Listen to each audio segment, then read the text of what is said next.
Okay, good evening, everyone. I'm going to call the Planning Commission meeting to order. It's Monday, August 7th at 6 o'clock. Roll call, Dave. Here. Kate. Here. John. Here. And our other three members are excused tonight. So the first item on the agenda is approve the Planning Commission minutes for June 5th.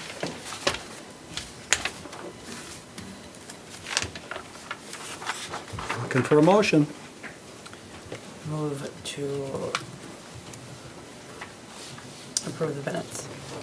Second. Okay, we have a motion and a second to approve the minutes from Planning Commission from June 5th. Is there any discussion on the motion? All in favor say aye. Aye. Opposed?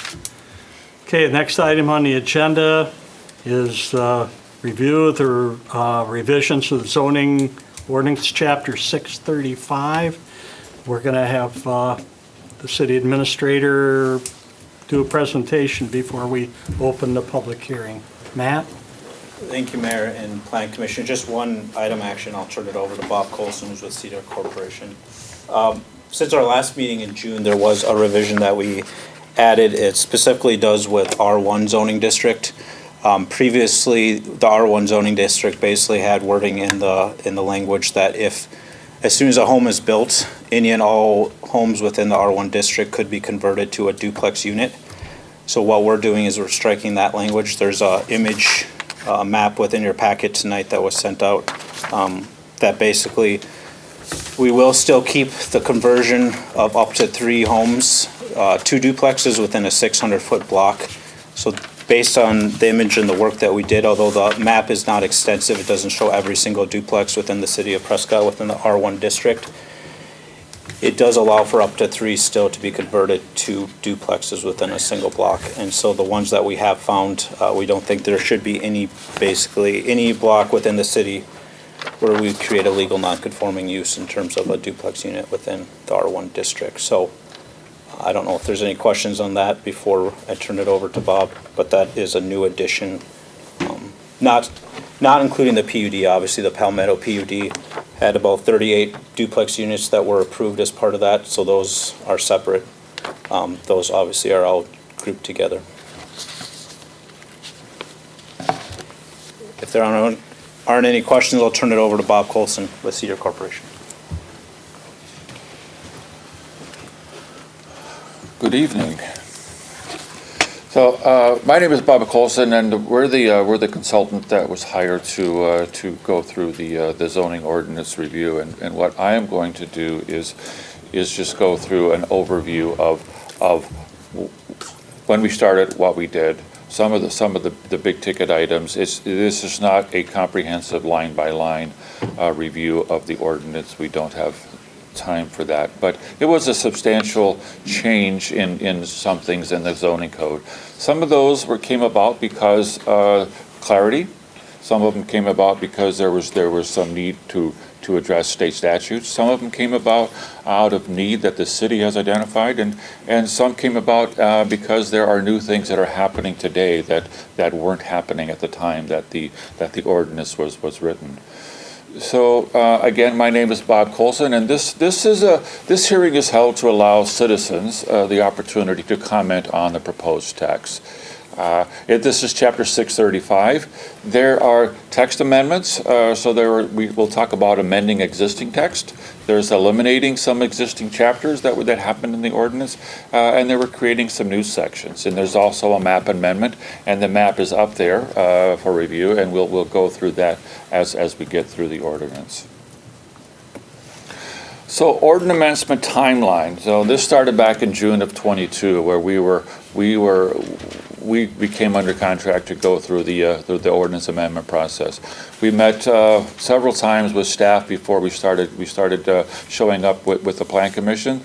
So September of 22 through June of 23, we met with city staff and presented these proposed amendments to the Plan Commission for their comment and approval. In June of 23, the Plan Commission recommended approval of the amendments and requested the City Council set a public hearing date, and that's why we're here today. So amending existing text. Amending text was necessary to bring specific sections of the ordinance into compliance with state statutes. Eliminate unnecessary and outdated text, terminology, practices, and conditions. And there were certain sections that were rewritten to be clearer, easier to understand, and to administer. So amending text, we added standards for external, see there's some of the things in amending the text. We added some standards for external lighting to minimize light pollution. We clarified the area of impervious surfaces, and it's up to 70% for a lot. We added logistics for manufacturing, wholesaling as permitted uses under the I-3 district. We revised and changed the planned, that should be unit development to an overlay district. Clarified standards for the vision triangle, rewrote the landscape standards, which was pretty extensive. Removed there's the special uses and conditional uses. We removed the terminology special use from the code and changed those items to a conditional uses. Rewrote the standards for bed and breakfast establishments, make them clearer, and brought them up to speed in terms of maybe what's happening in that field today. Changed the notification distance, public hearings from 100 feet to 250 feet so that more people get notice of what's happening. Rewrote the section on communication towers to be consistent with state statutes. Rewrote some parking standards to be pretty much more in line with maybe how things are developing rather than just with how they were written originally. Removed the the zoning board of appeals as oversight board for conditional uses and gave those duties over to the plan commission. Eliminating existing chapters and existing text. So there were some existing chapters that were eliminated, necessary to get rid of chapters that are no longer relevant. And there were 2 chapters. The R4 duplex was eliminated because it's not being used. And there was another one, an R6, which was executive residential district, that was eliminated because it also was not being used. And so those uses are being met through the other residential districts. Creating new sections. This was necessary to address issues which have come about since the last zoning ordinance amendment. So there was a new section on renewable energy specific to solar in terms of how to deal with solar, small, medium, large. And if you read that section, those are how they're kind of defined and they're permitted in different districts depending on the size of the facility. A new section on accessory dwelling units was created. Accessory dwelling units, is probably most people think of that as a mother-in-law suite. So it allows for an accessory dwelling unit on a parcel, and there's some standards in terms of what it takes to do that and to have that happen.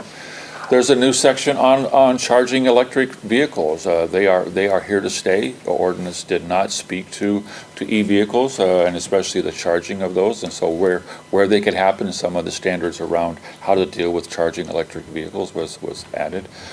This new section for architectural design standards was created so that there are some standards as to when you create in certain districts what things should look like and how they should be addressed so that there's more oversight in terms of how things are going to come out in the end of a project.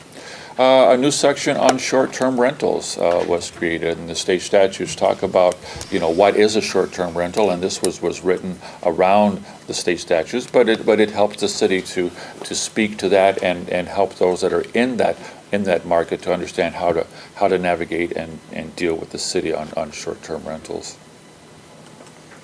So that was pretty much a whirlwind of the text amendments, and so at this point, I would say, are there any questions or comments we could take before we get into the map amendments that we could take? I just want to clarify that my role isn't to offer solutions tonight. We will certainly engage you on your question, get your question down, and would be able to address it. But this would not be a time that we're going to talk about solutions, but we will get your comments down to understand maybe where your concerns are. So with that, Mayor, if it's okay to turn it over to the floor. We should probably open the public hearing before we take any. Fine. Motion to open public hearing. Second. Well, do we want to finish the map amendment before we finish the, and then we, Sure. Okay. So along with the text changes, a zoning ordinance is made up of two pieces. There's the map amendment and there's the text amendment. And so there were a few areas where things were changed, and there's a map up there. There were some residential districts that were changed to a different residential district. There's a commercial district that was changed to a mobile home. And then there was just some overlay, some plan unit overlay districts that the ordinance now talks about that as being how to deal with those. Those are shown on there, and then also shown on there. It's not a change, but the floodplain, the NR 118 district is on there. So also so whatever changes to the map occurred as a result of these text amendments, those are shown on the map. And with those, then once we open it up for discussion, we could talk about the text and the map changes. And so with that, Mr. Mayor, I think it would be appropriate to close the public hearing. Okay. We have a motion, a second to open the public hearing. David? Aye. Okay, Aye. John? Aye. I say aye. Okay, so we are now in, public hearing is now open.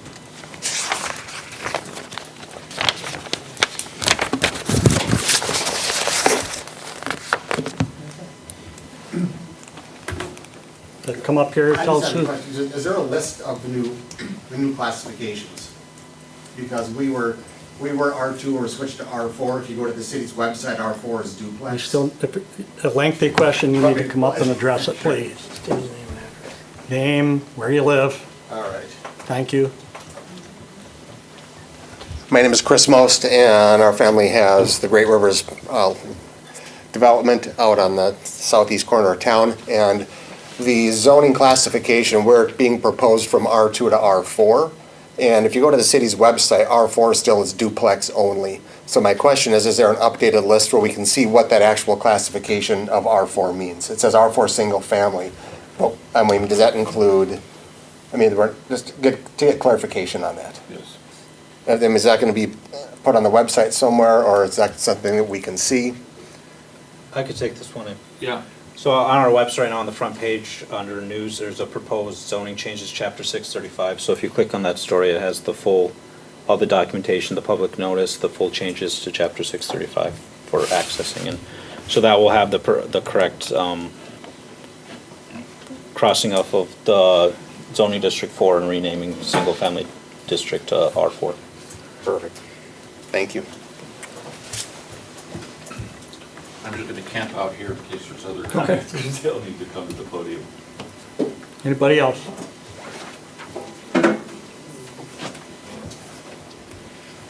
Steve Burt, 170 Vine Street. Your map is incorrect. You have two of my properties listed as a school in the zoning instead of St. Joseph School. I have the duplex in the house that's right below there. And it needs to be changed.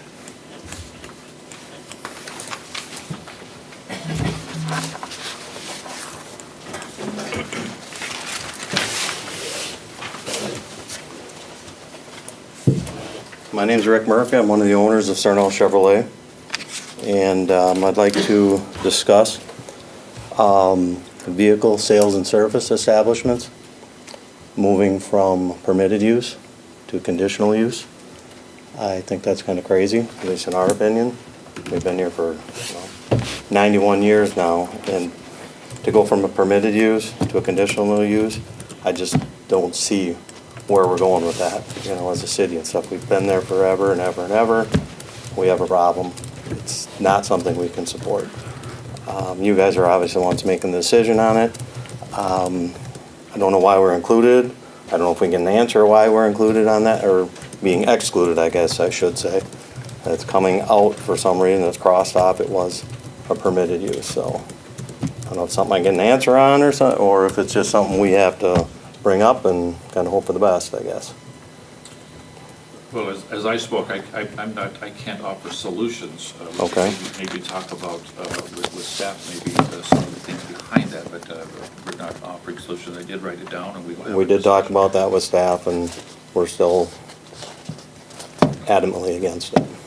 Do you understand the So- reason why it's being changed? I was explained why it's being changed in your opinion, but I still don't think it's a valid reason why we're being brought into it as well. So that's kind of what we're getting. Sure, we can go over that a little bit. So I think one of the things that we discussed when we looked at all of our zoning changes, obviously this started in October of 2021 when we made some recommendations to change this to C2 district. As part of that, council ultimately decided we don't just want to look at C2 district, we want to look at the whole chapter. So a lot of our changes that, as we discussed through over 6 months of meeting with the planning commission, was trying to be proactive in looking at situations where we see that there are future problems or existing problems, and trying to make sure that as we move forward that we can try to correct those. Specifically when we're looking at vehicle sales and vehicle parts being sold. When we met with Cernhouse and the Murphys, we specifically said, you know, we want as many Cernhouse Chevrolets as we can get in this community. They are the example that we want everybody to meet.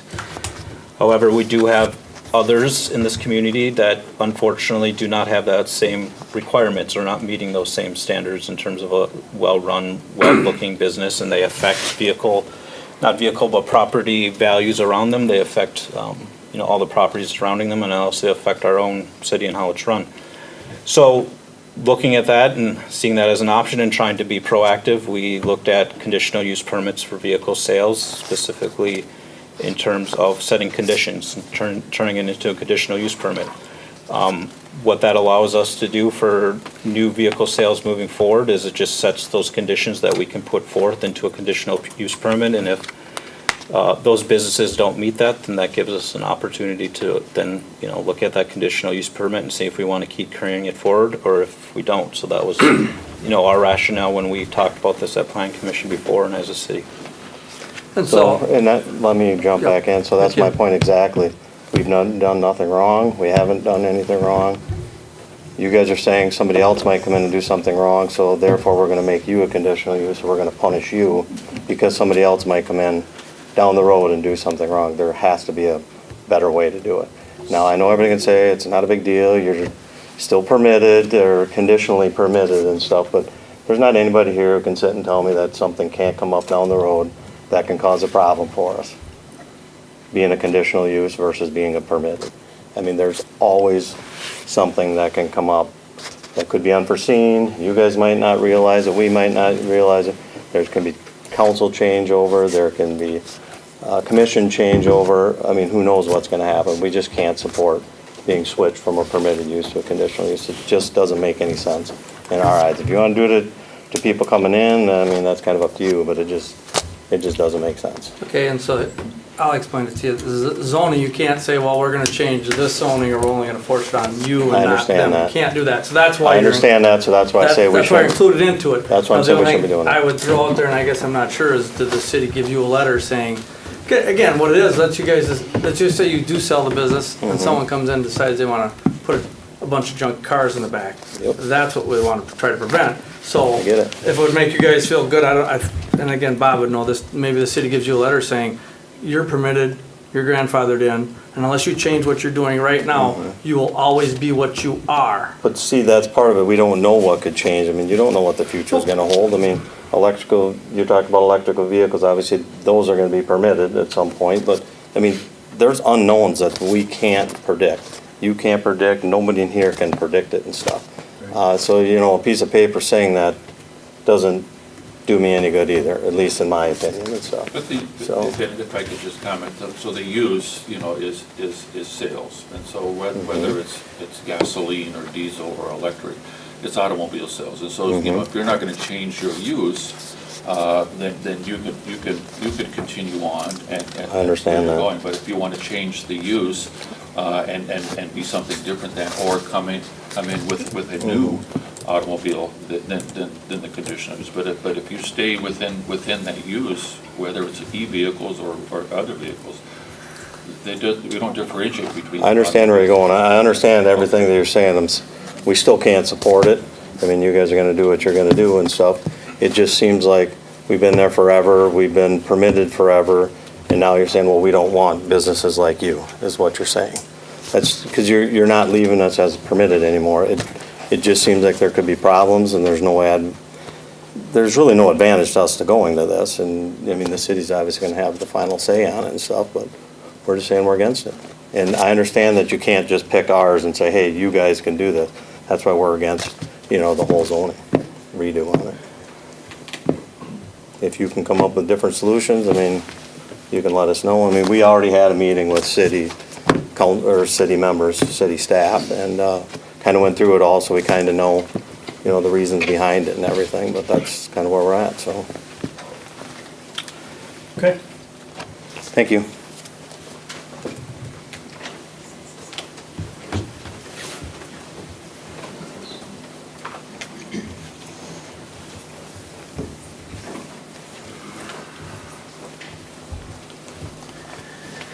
I'm Scott DeGrosse. I run the fireworks stores in town, and we're retail and we're permitted.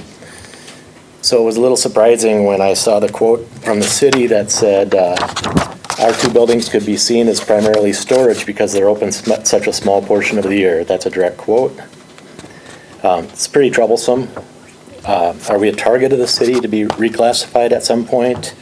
Anybody here know how many days we're open, how many people we employ? How many days we were open last year? Do you track how many days every other business is open? Are we redefining what retail is? It seems like a slippery slope. As to the Cerna House situation, I think that also makes them a non-conforming structure. So I believe they have to ask permission to do more than 50% of their current valuation in improvements forever. So that would be troublesome to me too. Thank you.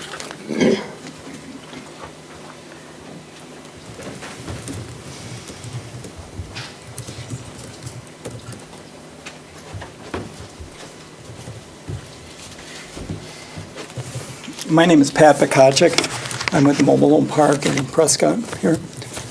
I'm just staying on the same topic, the C2. As far as what Rick Murphy was saying, I'm in total agreement with him. I'm in agreement with the idea that, if he decides to do something to that property, he's going to have to go through a lot more hoops than he would if he was not conditional use. And to me, that's just something that shouldn't be happening to a business that's been around that long. Our business since 1972, we've been selling mobile homes, up on that C2. It wasn't C2 then, it was a commercial zoning. Then they zoned us mobile home for the mobile home part of it and kept the frontage road as C2. The frontage road, or the C2 zoning, specifically points out that the dealerships can be in there. It also specifically points out in C2 zoning that mobile home and manufactured housing can be in there. And that's for selling and repairing and running that operation. In 2021, we stood up here, all of us, on this same exact issue, and we were handed a letter during that process from the city attorney, which addressed this whole grandfather clause. And at the time, we all came up and said that that didn't make us feel better. It actually made us more nervous about the situation that we were getting ourselves pushed into. So now, as it stands, within the last week, I've been told that I'm no longer going to be C2 up in that frontage road, that I'm going to be mobile home. So they're just going to push it right to the frontage road, to Orrin Road, to be mobile home district instead of C2 for those last little sliver there. I'm open to discuss that. I'm still really against the rest of what's going on in the C2. Even the storage part of it really bothers me, that we're going to push storage out of here. I understand where you guys are coming from, but to me, you're letting the city develop. This is what the industries that are coming into the town, that are people that are wanting to invest in the town, and this is what the town is developing naturally that way. So for us to sit there and say, well, we're going to push all these industries out of there that have been, especially the ones that have been there for decades, it's the whole thing, like Rick was saying, you don't know what the repercussions of it is. I brought in my licensing documents to the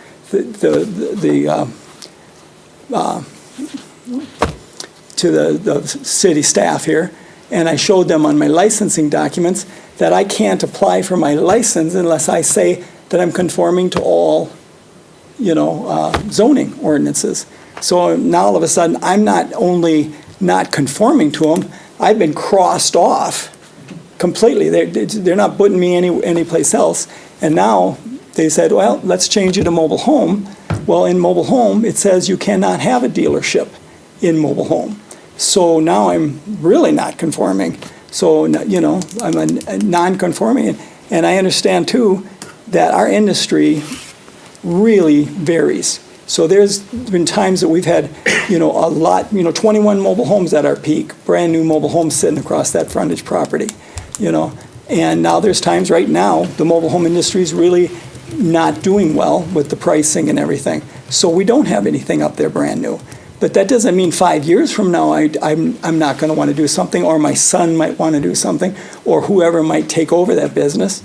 And you guys are taking that opportunity away from me because this whole ambiguity of you stopped doing it for 1 year. But, so I'm really against this whole losing our ability to have a dealership up there and to have the facilities that, that we do up there. So I guess that's the end of it. Okay, thank you.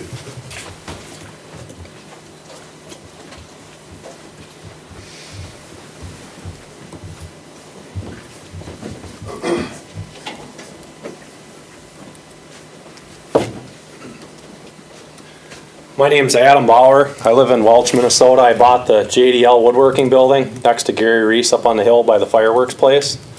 I bought that property in November of 21 and it was burnt. And I looked at that property and I just thought it was a disaster. And I looked at the trees and the way the guy took care of the property and I was just disgusted. And I bought that property with a view of improving it, making it look professional like Cernhall Chevrolet. And before I even got my feet in the ground and applied for a permit to redo that building, you guys changed the ordinance from, you told me I couldn't make it industrial woodworking or whatever like it was. And then I just kind of blew that off. And then now I get the letter in the mail about, you guys basically wanting to have a person have to apply for a conditional use permit to run a business out of there, and it really frustrates me because I grew up in a country area where people did a lot of stuff in the country, and it wasn't a commercial area, and basically you had to go in front of your township and apply for a conditional use permit every year to try to run a business out of your personal property or a farm setting. And I just really felt like me stepping up to the plate and buying property in Prescott in the city would allow a person to run a business out of there without asking permission, per se. And I just really feel that by you guys enforcing people to get a conditional use permit, I mean, I look at like Cernhall Chevrolet, for instance, you guys could give them, a grandfathered in permit or whatever, but what happens if they want to sell that business to another company and then their grandfathered permit would go out the window, and then they'd have to sell the person they're selling their business to and say, hey, we got to go in front of the city and get a conditional use permit for you to operate maybe a different type of business out of there. And I really don't agree with it. I felt like buying property that was zoned commercial in the city would allow a person, and I don't know exactly what I'm doing with my property yet. It's well on its way to getting done. And part of the reason, you guys had in that ordinance when you told me I couldn't make it industrial anymore, that I needed to basically reopen that business in a certain time period or I would lose that ability to do that. I mean, the building was burnt. It took me over 6 months to go to the state of Wisconsin with engineered plans to get a permit, and it wasn't a quick procedure. And, now I already lost that opportunity to basically open an industrial business there. And now, by you guys changing this to a conditional use permit, I mean, I hate to say it, I feel like I'm going back to asking my mom to do something. I mean, I really felt by buying that and cleaning that property up and make it presentable, that, you know, and having a person have the ability to run a commercial business out of there, it was really a good fit. But now it's like, for a person to have to come and get a conditional use permit every year to run a business, I really don't agree with it. So. Okay.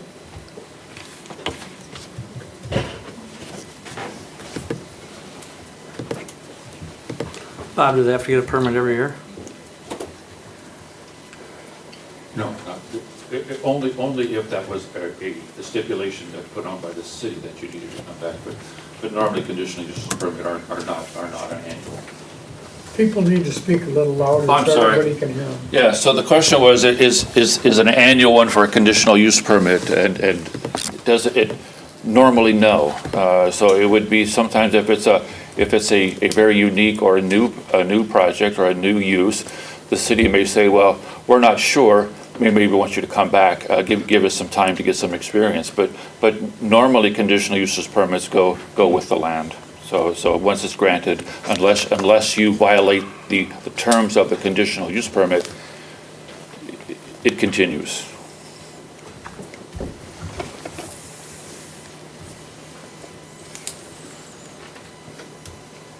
Anyone else?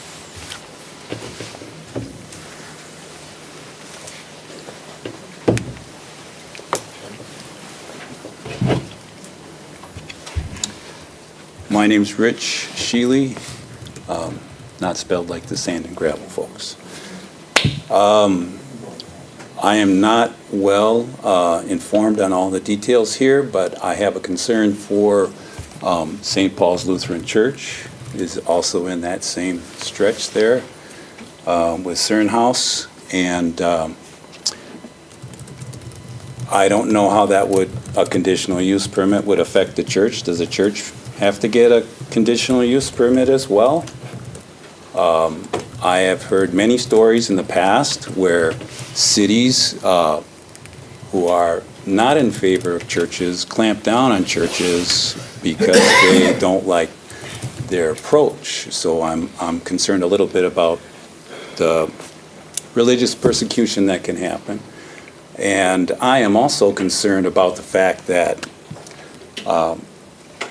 if we have another pandemic of some kind of medical issue or some kind of climate issue, and the city decides the conditional use permits need to be subservient to those issues, how is that going to affect everybody's business as well? Because everyone's economy, the economy in general, has been pretty dinged by the last 2.5, 3 years, whatever, from the pandemic. So I think to try to make some serious changes like this in a broad and sweeping scope is not in anyone's general favor at all. I think this is a little bit jumping the gun. Let's kind of just hold steady. Okay, thank you.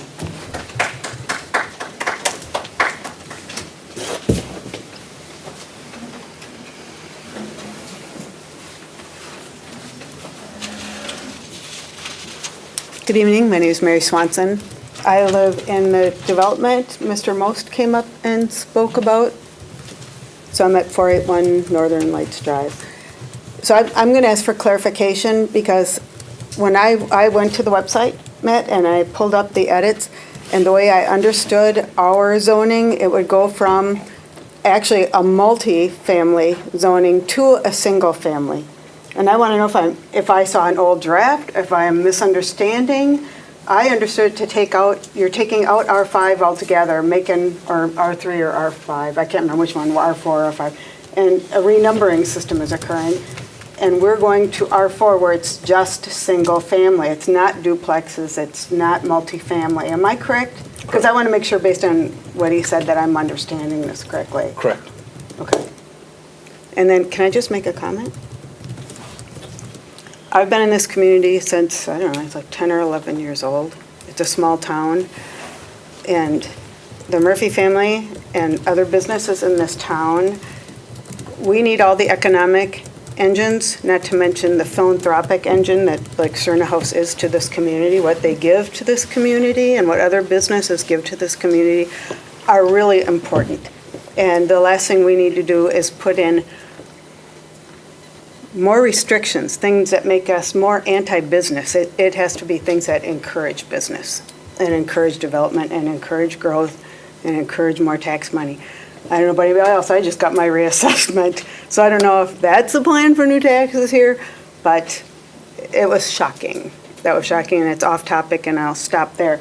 But I just want to make sure I'm understanding the zoning correctly, so I don't call Matt on another call and say, hey, am I not understanding this, or am I? But I am. Yes. Okay, thank you.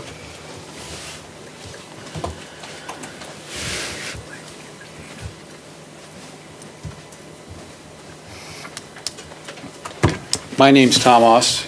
I sat on the council, and I made the motion to table the C2 provisions oh so long ago.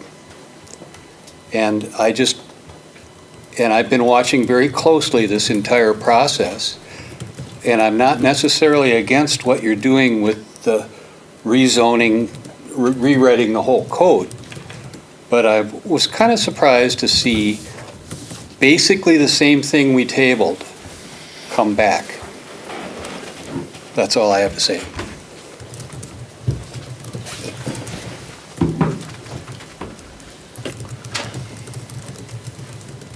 Anybody else? Last one. Motion to close public hearing. Second. We have a motion and a second to close the public hearing. Is there any discussion on the motion? Actually, I do have some questions. On the motion to close it, we can close it and still discuss it. Okay. Just FYI. All those in favor say aye. Aye. Okay, you have a question? No, I mean, I feel like we, because I'm still new to this commission, but do we want to give some clarity on why we're making that change for the C2? Does that make sense? Sure. You do a really good job. Talk louder. Oh, sorry. I feel like Dave gave a good example of why we were looking at doing this a couple meetings ago, or a couple months ago, actually, it must have been. So I don't know if you would feel good about commenting on that, or not really. Well, and that's my thought, is if we discuss it, is the question is, well, why are we changing it? And as Matt brought up, there's a business or two that, do we want junkyards close to the highway? There's a couple businesses that don't care what their outside of their business looks like. So by changing a conditional use, if someone wants to come in and, I don't care, do a warehouse, do a car sales, do a mobile home sales, we want it to look nice.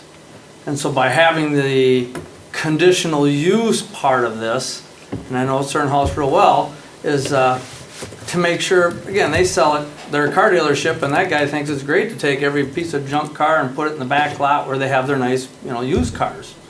And pretty soon it's a junkyard back there. And that's what this would kind of control. Or storage, where pretty soon they got, fireworks and, debris piled all the way around the building. That's what we're looking at trying to prevent. And mobile home, it's like, yeah, sometimes you have new ones, sometimes I'd admit you have some that don't look the best. And that's kind of what we like is, yeah, there are sales, some don't look the best, we want them there very long. I know that they come out. And that's the intent of the conditional use. Is my guess, and that's that, or I know that's the reason. And so the question is, huh? Aren't there ordinances? Well, and that's just it. So that's the one thing. Again, I know a lot of you, and I understand your points. And I've been in government for 37 years. And again, everybody, I don't ever want change. Guess what? Change happens whether you want it or not. You can get a council that can just be bears, and it don't matter what you think, they're going to change it. Right now, I think you got a council that listens pretty good. This planning commission listens pretty good. Kate has concerns as to why, they all like, no, now we're wrestling with it because we got to work with all of you. And yet we got to look at the big picture. You could say I got 5 businesses here, but I'm looking at 4,000 people we're trying to protect and make the city look nice. Storage is along Highway 10. Most most cities would say you got retail, something that draws them in, something that's a tourist attraction, not, well, there's a storage building, there's a storage building, storage building. That's not, is that what you want to be? And I kind of, one of our meetings, do we want to be pole barn city? Come along Highway 10, everybody's building a pole barn. If you're talking about tax base, a pole barn isn't a very good tax base. We said, no, we want people to build something with a brick facade and look nice. That's the intent, is to make it look nice coming into the city. So that's the intent of this ordinance. Now, again, I know enough of you, and it's like, well, what's the intent? And that's, Bill just asked, well, what are you trying to solve? Could we have an ordinance that's just more of a tough curbside appearance ordinance? Guess what? I think you got enough junk in your front yard, you're gonna get a ticket, or you're gonna get an ordinance saying, or a notice saying, clean up all that garbage in your front yard, or around the mobile home park, I'm picking on you, Pat, but you know what I mean? Or the fireworks stand, you got a bunch of, blowing fireworks sitting back there and junk laying around. If we have an ordinance like that, curbside appearance, would you be more happy to say, yeah, okay, I'm okay if you give me flack about how my place looks, and we get an ordinance that's definitely a curbside appearance ordinance for C2? It might solve the problem. You still might get a few that come in and it's the problem of getting them to clean it up. There's always that. I can write 1 million tickets, it doesn't clean it up. At some point you have to do something. So throwing that out to the commission, because again, we ultimately can make a recommendation, council make the final decision on this, FYI. And so usually you go here, the hearing's here, so the council doesn't have to listen to it much. But at the council, you can always, public comments, you can always state your opinion one more time. So, I don't know. That helps? That makes sense? Yeah, I feel like that makes me feel better. So, one thing I thought of, again, I'm a code enforcement guy anyway. I'm a building inspector, so I'm used to saying this is code, and guess what it is? You're grandfathered in, and yes, you can sell it to buddy, and you don't need to get a conditional use for that person to sell it. As long as you don't change what you're operating right now, you're grandfathered in, you can sell it to 1 million people. As long as they operate the same, it doesn't affect you. It's when you decide to make a change. We just want to control that change. So part of me says, I got 5 people and I got 4,000 other citizens. But I also think, well, I understand where you're coming from. What's the intent of us changing this? And I think the intent is to make sure everybody's place looks halfway decent.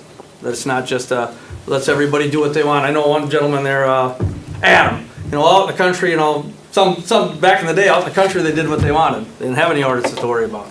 And that's what you don't want, because Megan here has a nice house, and I decide I want to do fireworks selling out of my house. Well, you can't do that. Why? Because I don't want to change the value of her property. So that's why you do kind of ordinance changes now and then. And then they could change down the road, but again, part of me says, well, maybe we approve everything but the condition of use for highway commercial, but then I want to get an ordinance back that says, then we're going to have standards for curbside appearance on a C2 zone. Some of you might not like that, some of you will. And again, temporary, yeah, you can say, guess what, I got my woodworking shop that, and this would be as a zoning guy, as I'd have said, hey, guess what, I'm delayed by the state, can you give me a 6-month extension, or otherwise I'd have this thing built if I didn't have a bunch of hoops to jump through. And if Pat says, hey, I got 3 of them that are coming in, and it's gonna take me 6 months to clean them up just because time constraints, I think it's communication, a lot of it. So, that's just my thought. Do we approve everything but the conditional use on highway commercial, but then that makes staff say, okay, now go find an ordinance that says curbside appearance, and that's very subjective sometimes. Your opinion of looks like junk, to me might look wonderful. So, that's the tough thing about a curbside appearance ordinance, and I'll leave it at that, just because I sometimes get rolling. Can you say anything about how it's gonna affect St. Paul's Lutheran Yeah, come up Church? here, please. Well, there again, it's grandfathered in. It's there. You use it as a church, it's there. You can say, well, we're worried about it. No, it's there. Unless the ordinance gets changed where you say, we just want to outlaw churches. But even then, you're grandfathered in. State statute said you're grandfathered in. We can't tell you got to move if you've been there forever and a day. They just can't tell. You can change the zoning all you want, but you're still going to be, I could change it to residential, but we can't move you until 12 months of not using it. 12 months, okay, we shut down, we moved out. After 12 months, it can't be a church, then it's gone. Then it's something else. And if That's you have just a state pandemic? statute. State statute tells you that. So if you have a pandemic and you don't use it? Pandemic, that's a whole different ballgame. There again, that's okay, come on, common sense, we're gonna talk and communicate a little bit. We know you can't use it because you gotta stay home. That's not the intent of 12 months. We're 10 gonna to have 12 comments from the public, they Yeah. need to come up to the podium, please. I apologize. So the 12 months is if you really just don't use it. Pandemic is not, you didn't use it, you moved out. It's just, you can't because government wouldn't allow you to or whatever. So that's my 2 cents. And it's a long 2 cents. That's a good 2 cents. So, Okay. you know, Can I speak with? that's up to him. Okay, well, the public hearing has been closed. We'll let it go, but then that'll be the final. Okay, so Randy Murphy, Cernal Chef. Just real quick, Dave, you talked about, removing the conditional use piece so that no longer, affects our business. I mean, is it feasible, is it possible to fix a lot of those issues with, like you said, ordinance, curbside ordinances? In our opinion, that would be a much better solution, at least for us, right, for affecting our business. And I was talking to the city too, and we do need to be a little bit careful. We have sales and service agreements with the manufacturer, with Chevrolet. It can get very complicated and strict when we have to redo those licenses and the ability to sell and service. They have a lot of control over that, and if all of a sudden we are no longer a quote-unquote permitted use, it can affect us. So that is another huge reason why we're so against this. For our business, it can impact it. State statute says you're not compliant. You aren't, state statute says if you exist, you exist. You're not Correct. non-compliant. If you change your use, then you become non-compliant. That's just so you know that state statute still affects your use now. It's not non-compliant completely, then we're gonna control it. I still like your idea of I know, removing I got lots of ideas. the conditional use and fixing it with ordinances. So, thank you. Appreciate it. Thank you. Yep. Okay, so next item on our agenda is downtown paid parking review and recommendation. I'm gonna start out by saying there will not be any public comment on this. We have 2 meetings set up for public parking, and that is August 22nd and August 28th. There'll be a public hearing specifically for paid parking. What we are doing tonight is we're reviewing it for the planning commission, and then the planning commission can make recommendations to the staff and to the city council. I'm gonna back up one. I wanna make a motion to approve the revision, the zoning revisions. Motion to recommend council approve it with the exception of the conditional use for C2. But I want us to look into a curbside appearance ordinance for C2. So you're saying all conditional use permits within the C2 currently changed? Well, they like to table that because I guess I can't remember what all they were. But if we have, again, I don't know what everybody else's thoughts are, but I guess I made a motion, prove it all except do not change the permitted uses to conditional in highway commercial at this time. And then look into doing an ordinance. Right, and then after that motion, I'd make a recommendation that we do an ordinance for curbside appearance where, we can kind of state what can sit outside, what can't sit out, and how it goes. Yes? Can I just make, I guess, the biggest issue we have with vehicle sales in terms of, I guess you've already touched upon it, junk vehicles. Sales and service, you're talking service. Right. We have that ability already within our code to just continuously write citations. It puts a huge amount of stress already on a police department. But if that's ultimately, that's just, one of the things we constantly will have to deal with. I think the point's brought up if Cernal Chevrolet decides to sell to a fly-by-night used car salesman, we don't have the ability to put any conditions and say no or revoke if we have that. Again, we want everyone to look exactly like Cernal Chevrolet looks. But if we don't have all the tools to do that, it just makes it much harder. So that was the rationale when we discussed this before. But no, if they sell, I'm fly-by-night car salesman. If I buy Cernal Chevrolet, I don't have to come get a conditional use permit. No. Okay. That's exactly what happened elsewhere in the community that we're having the problem with, specifically 945 Pearl Street. I guess for me, sometimes it's hard to make that rule just for one problem spot. If that makes sense. Yeah, well, that's, yeah. And that's kind of, that could be more than one. I know. I know. Okay, we have a motion. We don't have a second. I'll Do second. you want to amend your motion? No, I'm still gonna approve it with, right now removing. I know you're coming from Matt, you're hoping I'd stay strong, but I'll second. I know the intent of it.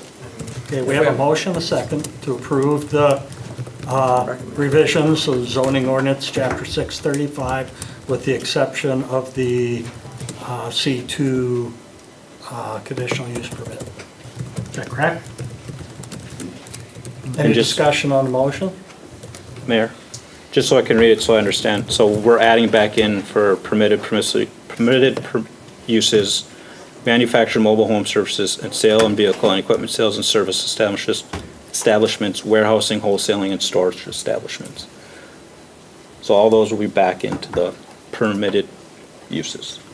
So So again, one of the things Planning Commission talked about is what we didn't want to see any more storage establishments within the C2 district. And that's what I'd say to the rest of them here.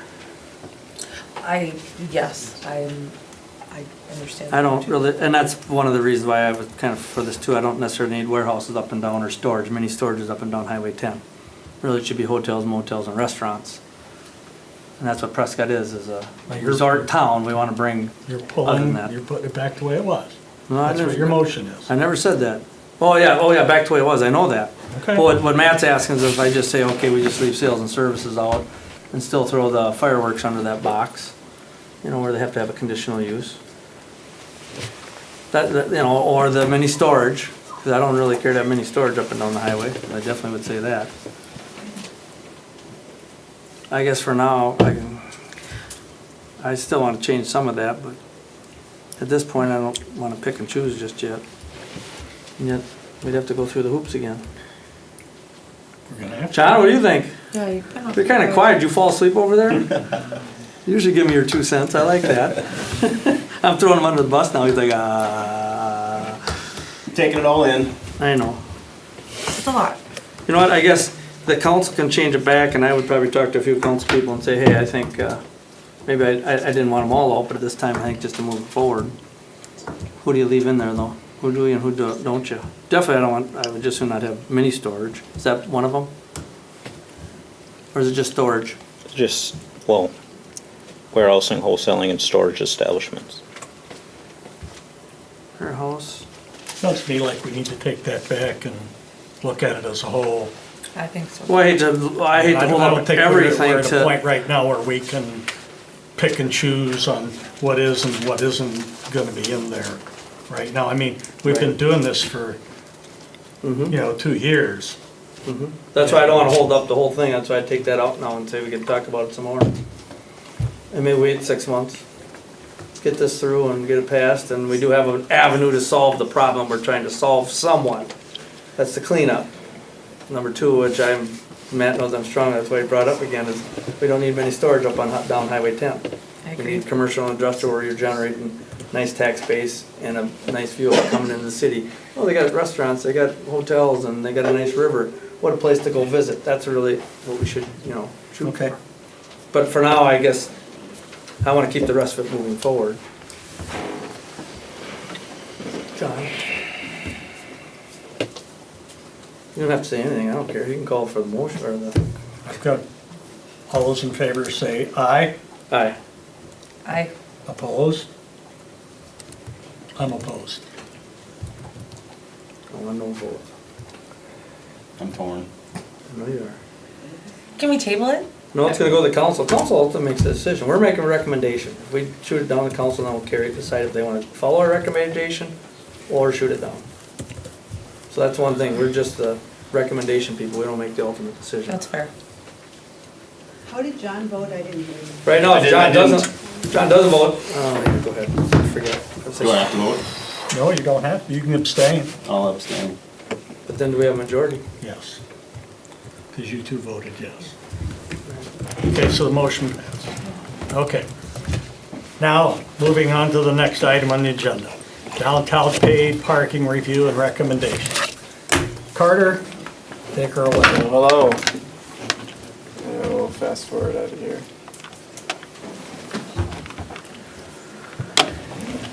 Alright, I'll get my fancy laser pointer. Okay, so on with the paid parking. This is our parking inventory map. Nothing has changed since we last presented this. We've added the pay stations. There are 10 pay stations on here, strategically placed throughout downtown, you could say. We confirmed with our IPS representative on this. The one thing you see is one at the boat launch. We would like to remove the current boat launch machine and add a pay station down there just to keep everything consistent on the same software system. It would be all on the same platform at that point. So that is the idea behind that one. This is a new parking guide map. This would be used to reference parking locations downtown. It's tough to see on here, but the curb lines are colored. So you have blue, red, and gray. Blue meaning where paid parking would be, red meaning where no parking is at all, and gray would be no fee parking. We have our lots indicated on here as well as our locations for 15-minute parking. There's currently 6 that would remain there per this plan, and all of our accessible parking locations as well. So on to our purpose, kind of why we're doing this. We were looking for alternative sources of revenue, and that revenue can be returned for added public services. So you could think along the lines of a public Wi-Fi, street plantings, park amenities, maybe putting that towards additional parking infrastructure and whatnot. And then paid parking stimulates turnover. So we would like to open up spots for new patrons in the downtown. And opening new spots also cuts on cruising, so people going up and down the streets looking for a open spot, cutting on traffic congestion down there. And then lastly is managing our current inventory as effectively as possible, so decreasing the potential of having to add a big expensive parking ramp or large surface lots that take up a lot of area downtown where you would rather see a business or something useful for the public down there. So for payments on the system, we're looking at going through IPS Group for multi-space pay stations and Park Mobile for app-based payments. Our proposed rate is $1.50 now. And then for time limit, we don't have any maximum time limit except you cannot park overnight in non-designated areas. So where the designated areas, it would be the Orange Street lot, the Cherry Street lot, and the Mercord Mill parking lot as 24-hour parking areas. For permits, residents and employees and other people could self-register through an online portal. Your permit would be your license plate at that point. Resident permits, we have gotten them down to no cost with a 2-vehicle limit per address. Employee permits would cost $8 per month. And employee permits would be valid in parking areas northeast of Broad Street. There are 171 spaces north of Broad Street, so it is enough to accommodate the employees downtown. And we have discussed permits available for the boat launch. I mentioned that boat launch machine being replaced on the map. That would be the idea there. And marinas, kind of the extended stay passes for people who park for long periods of time at once. So the permit types, we have our annual resident pass, no cost, valid in all areas, monthly business, $8 per month per employee, and that would be areas northeast of Broad Street. We added this annual visitor permit, just internal staff discussions and what we were seeing in community discussions. $120 per year, valid in all areas. That would equate to 80 hours of parking. So you can kind of do the math on that and see if it's worthwhile for whether or not an annual visitor permit would be in the books there. And a 24-hour permit for those extended stays or whatever it may be, $12 a day, only valid in the surface lots. So, go back, so the annual residents could not park overnight, is that what that's saying? Annual residents cannot, no, the only, well, Even they in could, the, even in the 24-hour? They could in a 24-hour Okay. parking lot, yeah.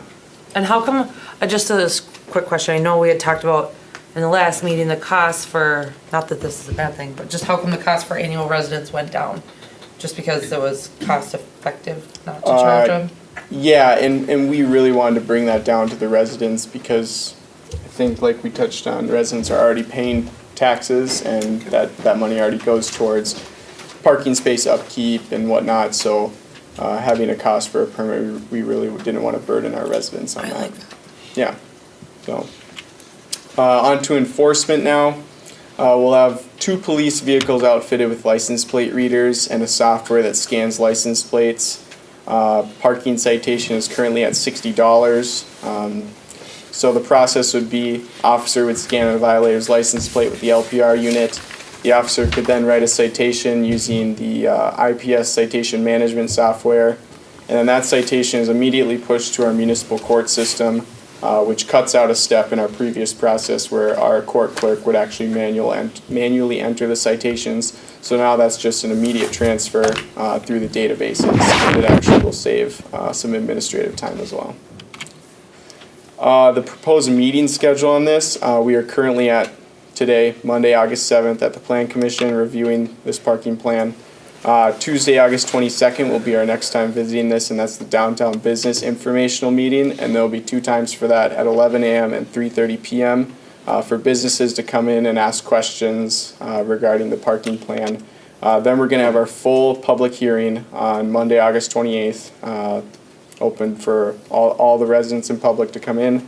Then into September, if everything is getting approved, council would then consider the full parking plan and parking expenses at the September 11th meeting.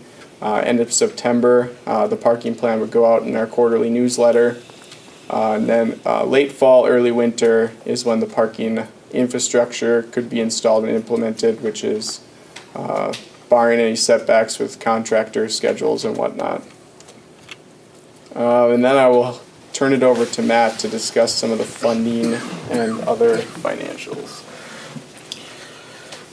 So in terms of when we're talking about paid parking downtown and potential implementation of it, one of the things, there's a lot of variables that we just don't know, unfortunately, until it's implemented, in terms of how much usage is going to be downtown, how often people are going to be there, what are people going to pay, is it an hourly rate versus one of the permits we are looking at. However, in looking at the revenue, we have been working extensively with IPS Group and developing different scenarios, and one of the things that we wanted to at least share with people as we're rolling this out is, as it moves forward, what are the ways that we would be looking at this? So the plan would be to split this into 2 different pots. So we'd have the downtown parking fund, that would be a new fund that would be established. Specifically, this would go to maintaining that parking equipment if it is in there, so the pay station, signs, things like that. One of the things that we would move forward and work to do would be the snow removal of sidewalks. Right now, we do require our businesses to do that on their own. Funds could be utilized then to take over that responsibility as a city and offer that service. Additionally, then we'd look to additional parking acquisition and construction. One of the things public safety and our police department would like to see is downtown cameras, to put those down there. Overall beautification items for downtown in terms of murals, arts. One of the proposals has been trying to do more lighting in terms of like Christmas lights and holiday specific lighting. Events, giving money to further events and bringing them down to the community in that downtown area. And then the other 50%, we're looking at capital improvement funds, specifically putting money towards public safety vehicles and equipment, public works vehicles and equipment. Streets projects, parks projects. So that would be the other 50% of the funds, and currently what we're looking at.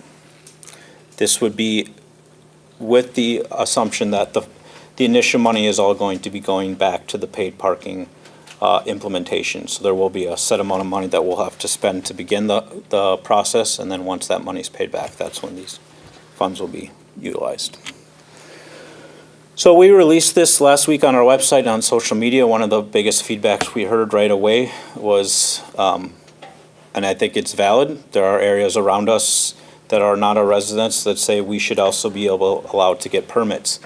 And we completely understand that, and specifically with our relationship with Oak Grove and Clifton, we really value that from our fire association. They work with us to implement that, and we're in no way, shape, or form want to say that our relationship with those government units aren't we want to lose those. However, one of the realities is that our residents are the ones that are responsible for maintaining all the parking. Unlike our C2 district, our C1 district doesn't have to create any parking for their businesses, so we as a city are the one who are responsible for maintaining all those streets and all that parking and those parking lots. And based on, if you just did an apples to apples comparison of what the city of Prescott resident pays for a $333,000 home versus an Oak Grove Township resident, you can see it's nearly half. And a large part of that is multiple factors, but based on that, a lot of the services we as a city provide as well benefit the surrounding areas. So we think it is fair in terms of moving forward and talking about an opportunity for permits in terms of free parking for our residents versus surrounding community members. So with that, I'll turn it over to Plan Commission to have a discussion, and we are looking for an offer for a formal recommendation of how you'd want to proceed in terms of bringing it to council.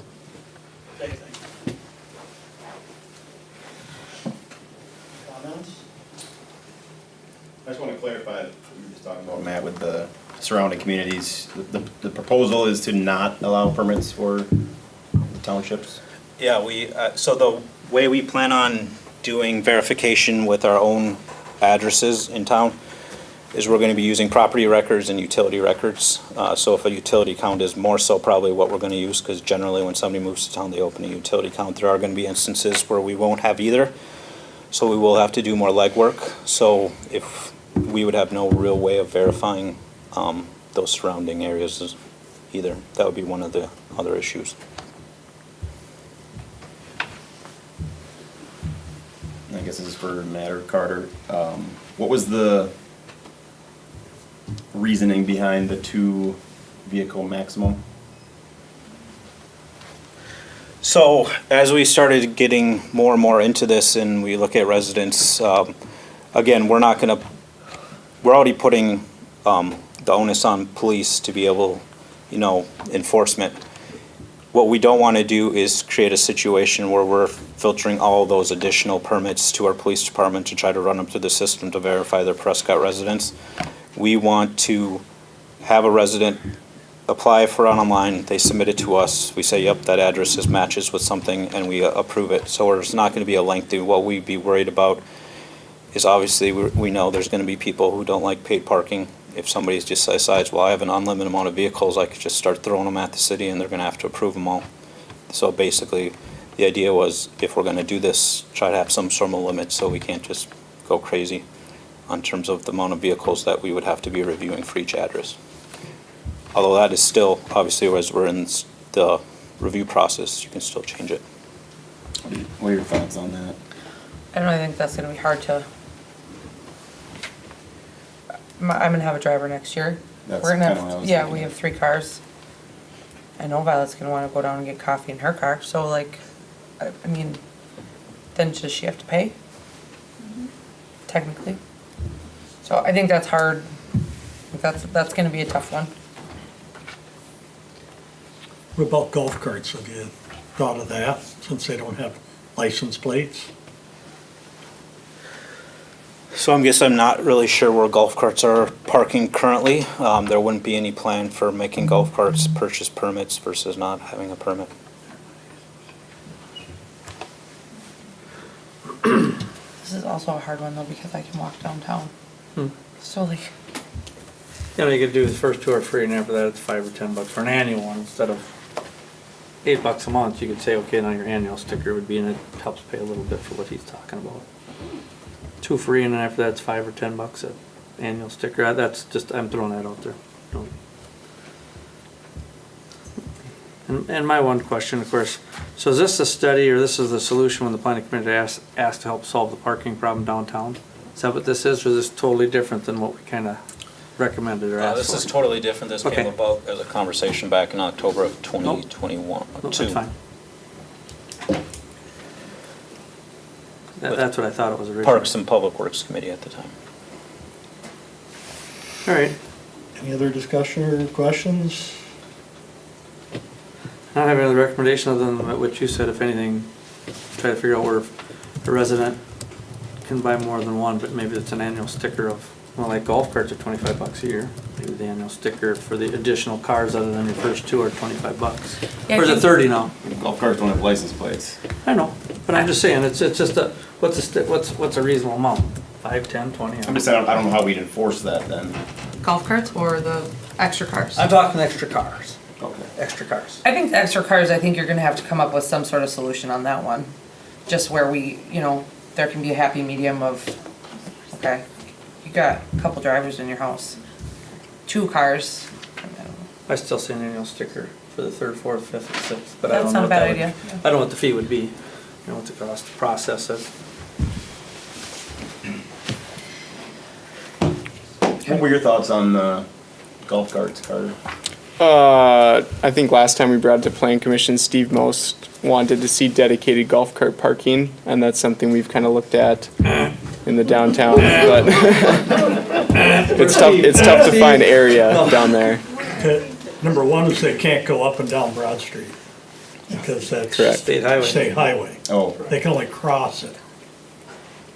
Okay, so the only place they'd be able to park could be like in the city parking lots or on the side streets. Down by the train tracks. Yep. Yep. Or in the back lot. Yep. So, Just because the golf cart doesn't get free pass. I guess that's all I have for recommendations. I like your idea, and I was thinking this was more for trying to find more parking, but it is, I like the ideas of what it's gonna pay for. I like That's not a that. bad thing. I like cameras down there, that'd be great. I like that, and it does say, like, maybe this could help pay for more parking on the road. I'd like to see TIF do that. Well, I will say every parking so-called, I don't know, expert or person in the parking industry, say we've talked to, when they look at our downtown, they say we do have enough parking, it's just not being managed effectively. Okay. You don't have enough turnover, you have people parking and staying there all day. Where's that? It just doesn't have enough turnover, but we do have enough parking in our downtown is what they're saying. So, That's it. Move on to the next one. well, we have to have a recommendation to the, I thought you meant just a recommendation for them to have for the public hearing now. That's what I thought this was. do we need a motion? Yeah, I think it would be preferred if there was some sort of motion with specifically the things we talked about, yeah. So we could actually put it in writing to council. What are you looking at me? I don't know. I always make motions. I'm gonna wait for you to make one. I'm still too new. So, the motion is to recommend this move to council? Is that the Yes. motion? Or move Alright, to I'll public make, hearing. I'll make that Maybe motion. add the caveat for the third, fourth, fifth car thing, if we could find us a good solution.